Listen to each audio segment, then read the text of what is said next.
Retirement is a time to relax, enjoy the fruits of your labor, and explore the world. I'll share this graph with you first, though. Take a look here. You can see some of the most popular countries that people love traveling to, including the United States. In this graph, we can see the blue lines back in 2019, showing us the pre-COVID days when tourism was near its peak. Then you can see the red lines on this page. These lines are where we got COVID scared and most of the world stayed home.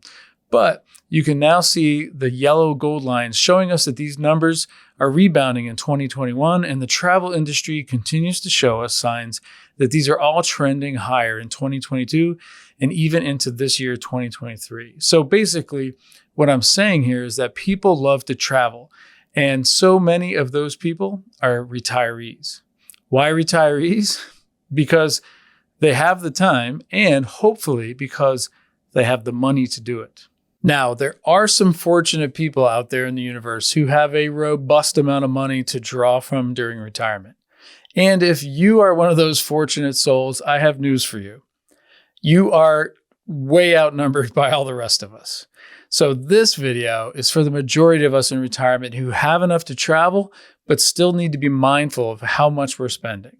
So fortunately, there are ways to afford travel in retirement without breaking the bank. And in this video, we're going to explore some strategies to find some money where you didn't think there was any, and how to stretch some dollars that as far as we can. Downsizing your home. One way to keep freeing up funds for travel is to downsize your home. If you're an empty nester living in a large house, then selling your home and buying a smaller one can be an excellent way to save money. I'll be the first to say that I see people overlook this opportunity quite often.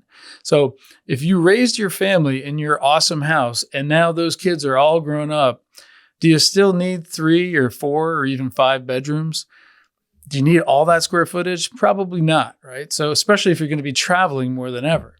So here's a chart showing some of the most common reasons that people downsize their home.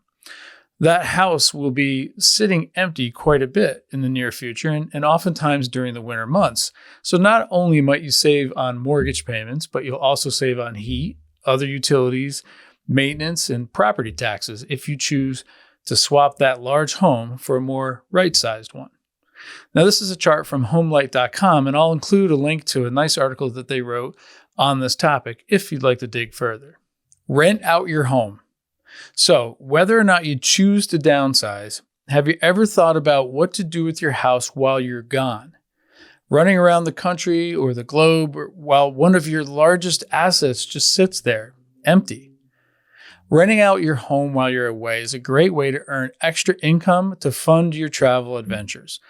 There are many websites that allow you to list your home on their sites, and you can set your own price and your own availability, essentially blocking off dates that you plan on being home and the dates you plan on traveling. So I'll even throw this out to you.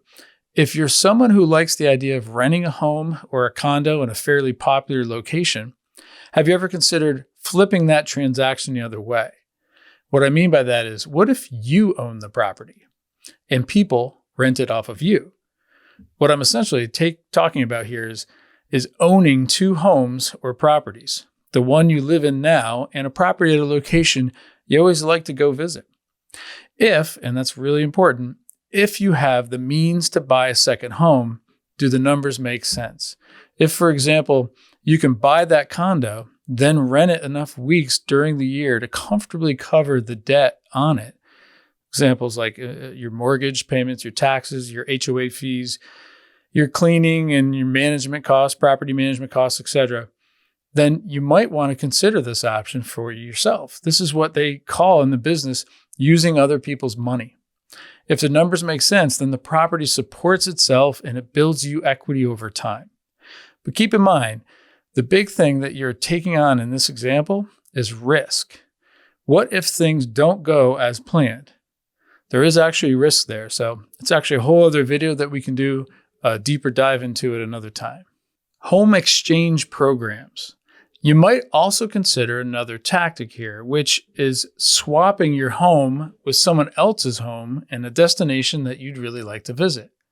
HomeExchange.com would be a site that you could visit as an example to look around and consider such an option. These programs allow you to swap homes with someone in another part of the world, allowing you to experience life like a local. By exchanging homes, you save money on accommodations and often have access to a kitchen, which can also save you a lot of money on food. Home exchange programs are also a great way to make new friends, explore new destinations from a local's perspective. Now, obviously, renting to someone or renting from someone or swapping your house with another party, all of these things have their own risks. So do your homework and proceed with caution. It can be done. Many people are doing these things these days. So do your research to see if it might be a good fit for you. Travel off season. Now, a lot of you know this already. This is another way to save money on retirement travel, and it's to travel off season, right? Prices for flights, hotels, and activities tend to be lower during what they call shoulder seasons or low seasons. Not only will you save money, but you'll avoid the crowds that come with the peak seasons.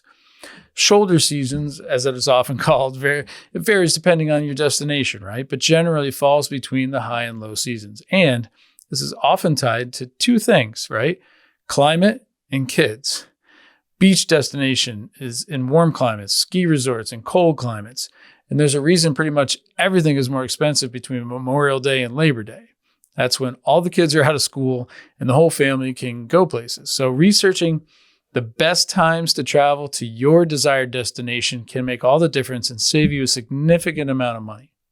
Let's talk about budgeting for your travel and during your retirement years. So one of my favorite ideas here might seem radical to some of you, maybe boring to others, but either way, I'm a planner at heart. So the logical thing for me to do is to suggest that you create a budget for your travels in retirement. Now, that does not mean that you need to do all kinds of fancy math and spreadsheets. Quite the opposite, right? Why make it difficult? Let's just paint with real broad strokes here. At Stonehouse, when we typically help somebody plan out their future, we start with an amount, an estimate really, as to what we or they think is affordable. And consider your sources of your income, right? Such as Social Security, IRAs, pensions, other retirement savings, as well as your monthly expenses, including your housing, your utilities, and other healthcare costs, etc. Now, let's say after all that, you come up with $12,000 a year.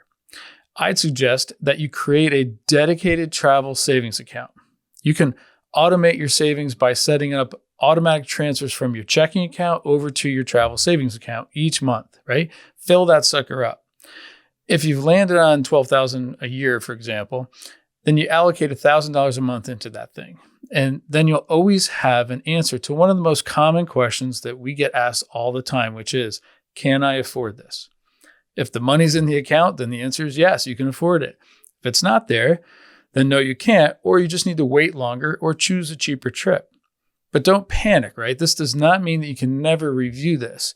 Take time with your financial planner, or if you're a DIY person, take time yourself. See how all your assets and income sources are doing over time. Maybe you can dial up your annual travel spending, or maybe you have to reduce it at times. Either way, having a separate account can really help you dial in your spending and not allow your costs to get swallowed up and hidden and drowned out along with all the other daily and monthly and weekly expenses that you have. So reduce the noise and confusion. Open your own vacation account today.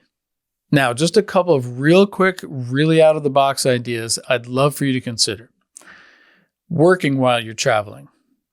If you enjoy meeting new people, experiencing new cultures, working while you travel can be a great way to afford those kinds of trips. There are many opportunities for retirees to work abroad, such as teaching English, volunteering, or working in the hospital industry. You could also look for seasonal work in your destination, such as working at a ski resort during the winter months, right? Another out-of-the-box idea would be house sitting for others. Now, bear with me here. House sitting is a great way to travel affordably. There are many websites that can connect homeowners with reliable house sitters. I'll include a few of those links in the description for this video. You can often, though, stay in someone's home for free in exchange for taking care of their pets and their plants while they're away. So this could be a really great way to experience new places, meet new people while saving money on your lodging, which is usually your biggest expense. Now, a couple of last additional tips here I want to throw in here before I forget. Those were good ones, all right, but I want to get you thinking out of the box. So once you have those I talked about already, think about some of these other things that are on my mind here. One is using travel discounts and rewards programs. Airlines, hotels, credit cards, travel companies like AARP, AAA, the National Park Service, all of these things offer opportunities and deals and rates and bundles and things like that. So make yourself aware of those, do your research, check into all those sites and many more that are out there. So in conclusion, retirement travel doesn't have to be expensive. Downsizing your home, traveling off season, and participating in home exchange programs and all these items that mentioned here, all of these things are great ways to save money on your travel expenses. By implementing these strategies, you can enjoy retirement while exploring new destinations without worrying about the costs all the time. So I hope that some of these ideas were helpful. Now, go ahead and start planning your next big adventure.